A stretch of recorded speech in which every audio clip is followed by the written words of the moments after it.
Hi, ഇതെൻ്റെ first വ്ളോഗാട്ടോ. ഈ കാണുന്ന എൻ്റെ മോളാണ്. മോളുടെ പേര് വസുധ, 1.5 വയസ്സാണ്. ഞങ്ങളിന്ന് ഒരു കൊറിയർ ഓഫീസ് വരെ DTDC വരെ പോവാണ്. അവളുടെ പേരിൽ ആദ്യമായിട്ട് വന്നൊരു കൊറിയർ പിക്ക് ചെയ്യാനായിട്ട് ഞങ്ങൾ പോവാട്ടോ. ഇതാണ് ആ പാഴ്സല്. ഞങ്ങൾ അവിടെ നിന്ന് മേടിച്ചിട്ട് ഒരു ഓട്ടോയ്ക്ക് പോന്നു. കയ്യിൽ കിട്ടിയ പാടെ ആളത് നിലത്ത് വെക്കുന്നുണ്ടായിരുന്നില്ല കേട്ടോ. കയ്യിൽ തന്നെ വീടെത്തും വരെ ഇങ്ങനെ പിടിച്ച് വെച്ചേക്കുവാണ്. എന്തോ ഒരു വലിയ സംഭവമാണെന്നുള്ള രീതിക്ക് അവൾ എന്നെ വെച്ചിട്ടുണ്ടായിരുന്നു. അപ്പം ഇതാണ് മോൾക്ക് വന്ന പാഴ്സല്. വായിച്ചപ്പോൾ കുറച്ച് പേർക്കൊക്കെ മനസ്സിലായിട്ടുണ്ടാവും. മോൾക്ക് കലാം വേൾഡ് റെക്കോർഡ് കിട്ടിയതാണ്. ഈ വീഡിയോ ചെയ്യണോ വേണ്ടതെന്ന് ഞാൻ കുറച്ചായിട്ട് ആലോചിച്ചു. പിന്നെ ഓർത്ത് ചെയ്തേക്കാം. ഇത് നമുക്ക് എന്നേക്കും ഓർത്ത് വയ്ക്കാനുള്ളൊരു വലിയ സന്തോഷമല്ലേ. മോള് 1 വയസ്സാകുന്നതിന് മുന്നേ തന്നെ ചെറിയ ചെറിയ കാര്യങ്ങളൊക്കെ അവൾ പെട്ടെന്ന് ഐഡൻറ്റിഫൈ ചെയ്യുന്നുണ്ടായിരുന്നു. ഈ ബോഡി പാർട്സ് അങ്ങനെയൊക്കെയുള്ള കാര്യങ്ങൾ. അപ്പോൾ ഞാൻ കുറച്ച് ഫ്ലാഷ് കാർഡ്സൊക്കെ വാങ്ങി അങ്ങനെ അവളെ ഒന്ന് ട്രെയിൻ ചെയ്ത് നോക്കിയതാണ്. ഫസ്റ്റ് അപ്ലൈ ചെയ്തത് ഇന്ത്യ ബുക്ക് ഓഫ് റെക്കോർഡിനാണ്. അത് കൺഫേം ആയി. പക്ഷേ ഞങ്ങളുടെ കയ്യിൽ ആദ്യം വന്നത് കലാം വേൾഡ് റെക്കോർഡാണ്. ഇത്രയുമാണ് ഇതിനുള്ളിൽ ഉണ്ടായിരുന്നത്. പാവം ഒക്കെ എന്താണെന്ന് പോലും അറിയില്ല കേട്ടോ.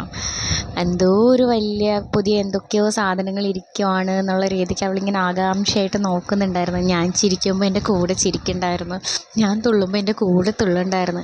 ശരിക്കും പറഞ്ഞു കഴിഞ്ഞാൽ എൻ്റെ സന്തോഷം പറഞ്ഞറിയിക്കാൻ പറ്റില്ല. ശരിക്കും നമ്മുടെ മക്കൾക്ക് വരുന്ന നേട്ടങ്ങൾ തന്നെയല്ലേ നമ്മൾ ജീവിതത്തിൽ ഏറ്റവും വലിയ നമ്മുടേതെന്ന് പറയുന്ന സന്തോഷം. അപ്പോൾ അതുപോലൊരു നിമിഷത്തിലാണ് ഞാൻ നിൽക്കുന്നത്. ഞങ്ങളുടെ കല്യാണം കഴിഞ്ഞൊരു 2.5 വർഷം കഴിഞ്ഞിട്ടേ ഉള്ളൂ. മോൾക്ക് 1.5 വയസ്സായി. അതിനുള്ളിൽ നമ്മളിങ്ങനെ കണ്ടിട്ടുണ്ട് യൂട്യൂബിലൊക്കെ പലർക്കും ഇങ്ങനെ കിട്ടുക ഇടുക എന്നൊക്കെ. അപ്പം നമ്മളും ഇങ്ങനെ നാളെ നമുക്കും ഇങ്ങനെ ഒരു സന്തോഷം വരുമെന്ന് നമ്മൾ ചിന്തിക്കുന്നില്ലല്ലോ. അപ്പോൾ അതുപോലൊരു മൊമെൻറ്റിലൂടെയൊക്കെയാണ് ഇപ്പോൾ കടന്നു പോയിക്കൊണ്ടിരിക്കുന്നത്. മോളുടെ അച്ഛൻ ജോലിക്ക് പോയേക്കുവാണ്. അപ്പം വരുമ്പോഴേക്കും രാത്രിയാകും. അതുവരെ വെയിറ്റ് ചെയ്യാനുള്ളൊരു ക്ഷമ എനിക്കുണ്ടായിരുന്നില്ല. കൊണ്ടുവന്ന പാടെ തന്നെ പൊട്ടിച്ചു അവളുടെ കയ്യിൽ കൊടുത്തു. എന്തോ ഒരു അവൾ പറയും കപ്പാട്ടം കപ്പാട്ടം എന്ന് പറയും, കളിപ്പാട്ട് എന്ന്. എന്തോ ഒരു സംഭവം കിട്ടിയ പോലെ ഞാൻ ചിരിക്കുമ്പോൾ പാവം കൂടെ ചിരിക്കുന്നുണ്ടായിരുന്നു കേട്ടോ അവൾ. നമുക്ക് കിട്ടിയിട്ടുണ്ടായിരുന്നത് ഈ കാണുന്ന ഇത്രയാണ്.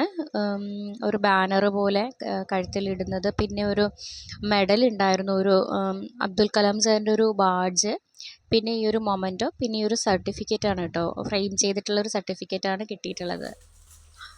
ഈ കാണുന്ന ഇത്രയാട്ടോ നമുക്ക് കിട്ടിയിട്ടുള്ളത്. അങ്ങനെ ഞാൻ അങ്ങനെ വെച്ചിട്ട് കുറച്ച് ഫോട്ടോസ്, ഒരു കീ ചെയിൻ കൂടി കിട്ടിയിട്ടുണ്ടായിരുന്നു. പിന്നെ ഞങ്ങൾ സ്റ്റുഡിയോയിൽ പോയി അവർക്ക് അയച്ചു കൊടുക്കണമായിരുന്നു. അതിന് വേണ്ടിയിട്ട് ഒരു ഫോട്ടോയും എടുത്തു.